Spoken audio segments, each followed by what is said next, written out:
The letter beside the old bicycle.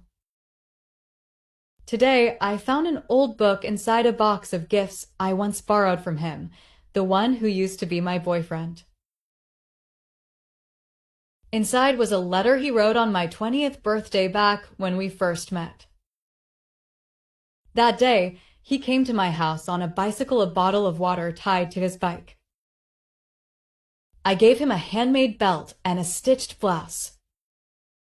He smiled brightly, his blonde hair blowing in the wind like a glowing being. We sat together in a small boat by the lake. He shared how, as a child, he was often bored watching outside near the bin just to spot a bird sing. I thought it was silly and sweet. He said, "Since I met you, everything feels better." I believe we belong together. I laughed and gave him a playful bite for being so cheesy. That day, he bought me a pair of boots that they were a bit big for my feet.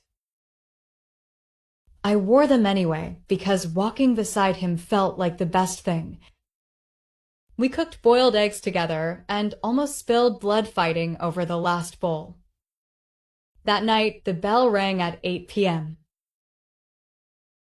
He brought a blanket and we laid on the rooftop under the black sky, pointing out constellations with folded blocks of paper.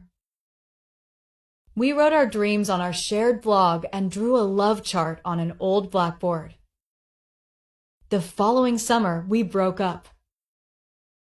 No fights, just two dreams reaching their border.